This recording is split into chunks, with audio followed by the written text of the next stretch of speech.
Somewhere in your house, there is a photograph of you as a baby. You are laughing. Someone is holding you. You have no idea who took that photo. You have no idea what happened 5 minutes before or 5 minutes after. That moment is gone. Not blurry, not faded, gone. And here's the strange part. Your brain was working perfectly that day. It just chose not to keep the memory. Why would evolution build a brain that erases its own beginning? Think about everything you learned in your first 2 years of life. You learned to recognize your mother's face. You learned to walk.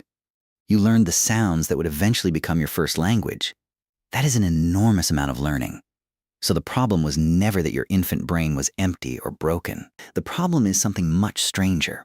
Your brain was building itself while it was trying to remember, and the building process got in the way. Scientists call this infantile amnesia. It is not a disorder. It happens to everyone. Most adults cannot recall anything before the age of 3 or 4, and memories before age 2 are essentially non-existent. Sigmund Freud noticed this pattern over a century ago and gave it its name, though his explanation for it turned out to be wrong. He thought children repressed early memories because they were disturbing. Modern neuroscience tells a completely different story. The real explanation lives in the physical architecture of a growing brain. Here is where it gets interesting. Babies do form memories. Psychologist Carolyn Rovi-Collier proved this with a clever experiment decades ago. She tied a ribbon from an infant's ankle to a mobile hanging above the crib. The baby quickly learned that kicking made the mobile move. Weeks later, when researchers reattached the ribbon, the baby remembered and started kicking again almost immediately. So the memory existed. It just couldn't be accessed the normal way, and it didn't last. So if babies can learn and briefly remember, why does none of it survive into adulthood? The answer starts with a part of your brain called the hippocampus. Think of it as your brain's filing system. It doesn't store memories itself. It tags them, organizes them, and links them together so you can pull them back up later. In infancy, this filing system is still under construction. The hippocampus of a baby is producing new brain cells at an incredibly fast rate.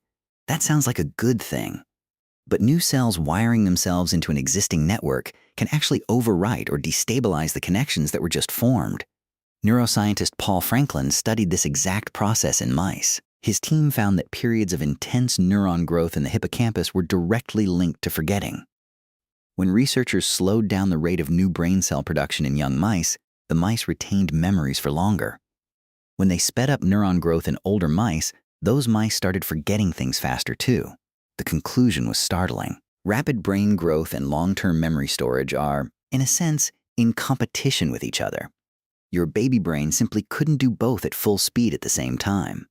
But there's a second piece to this puzzle, and it has nothing to do with biology.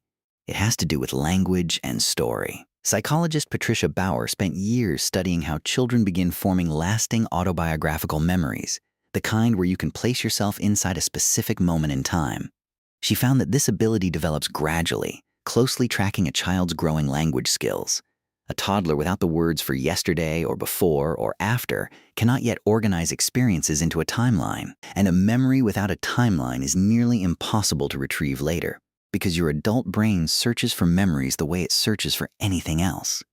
It looks for a narrative, a beginning, a middle, an end. Babies experience the world, but they cannot yet narrate it. Put those two things together. A hippocampus that is rewiring itself too fast to preserve stable long-term storage, and a mind that hasn't yet developed the language tools to turn experience into story. That combination is why the first years of your life exist as a total blank, even though you were undeniably there, absorbing everything around you. Here's the part that should genuinely surprise you. This isn't a flaw. It's a trade. Evolution didn't accidentally forget to give babies memory. It prioritized something else instead.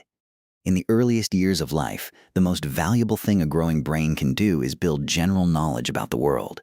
How gravity works, how faces move, how language sounds. That kind of learning doesn't require remembering the specific afternoon you figured it out.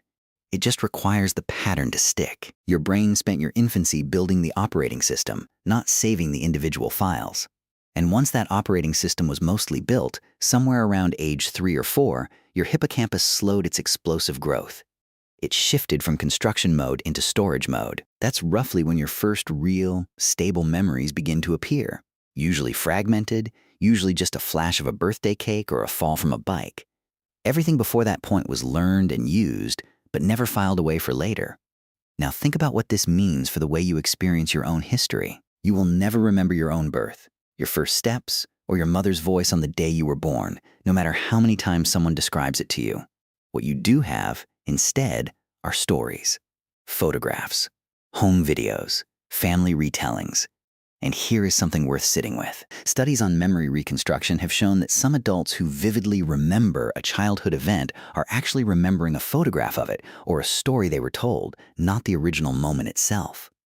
Your brain, so skilled at building narrative, will happily construct a memory out of secondhand material and hand it back to you feeling completely real. So the next time you look at a baby photo of yourself and feel a strange disconnect, like you're looking at a stranger who happens to share your name, that feeling makes sense.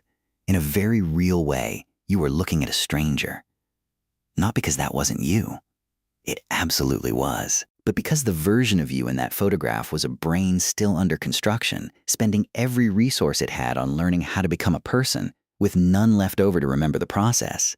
You spend your whole life building a story about who you are, stitched together from memory. But the very first chapters of that story were written by a brain too busy becoming itself to keep a copy. And maybe that's not a loss. Maybe that's simply the cost of growing a mind fast enough to survive the world it was about to wake up into.